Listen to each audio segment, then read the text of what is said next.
Hello everyone, welcome to my diary. Ako ay gagawa ng aking merienda ulit gamit ang aking natirang graham nung isang araw. Kung napanood nyo yung aking video yung nakaraan, ito pong natira pero hindi ko pa magamit ito lahat dahil marami pa. So yung kaya kong ubusin lang dahil hindi pwedeng i-keep ng matagal. So ito isang cup na strawberry yogurt. Tapos, kalahating mangga. So, yan, nilagyan ko ng konting yogurt dito.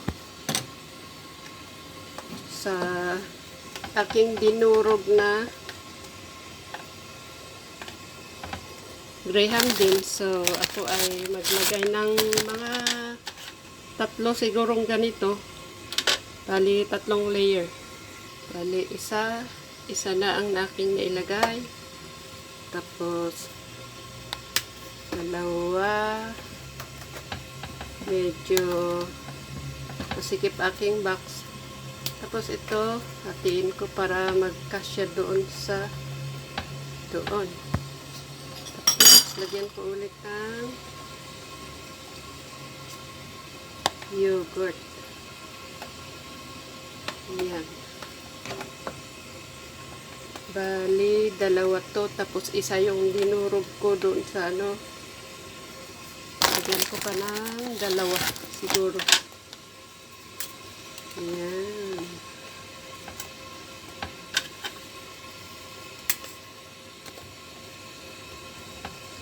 Kasi naman, kapag mga milk, cream, ang ilalagay, ay nako, masarap-sarap talaga yun. Kaya lang, masarap din sa katawan. Diba? At plus ito, hindi masyadong marami ang cream. Ito, may cream naman, pero hindi masyado. Yan.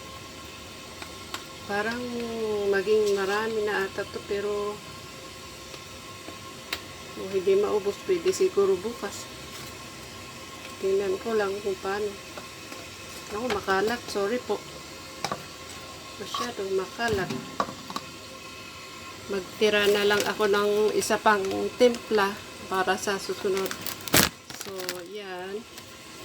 Bali, pang ilan na ba to? Hindi ko na nabilang eh.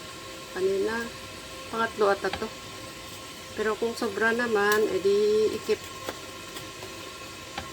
for ano, kung pwede pa.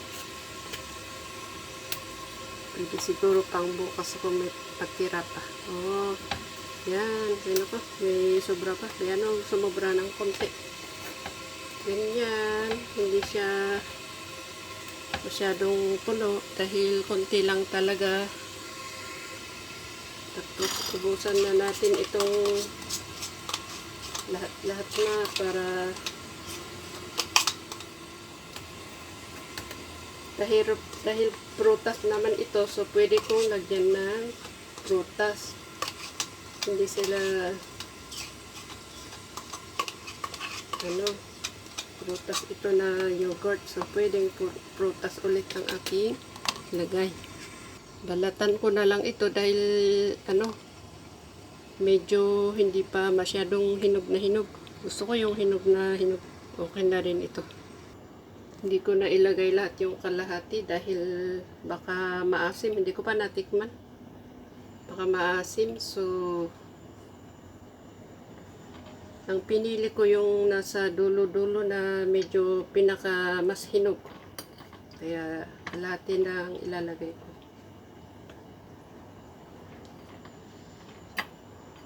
Kahit kamay-kamay lang dahil ako rin naman kakain.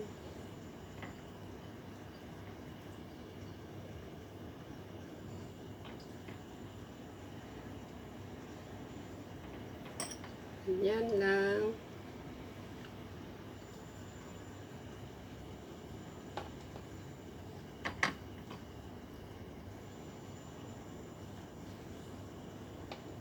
Okay.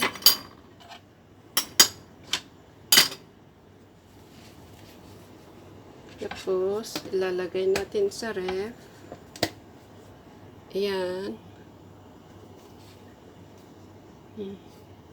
Graham. May Graham ulit.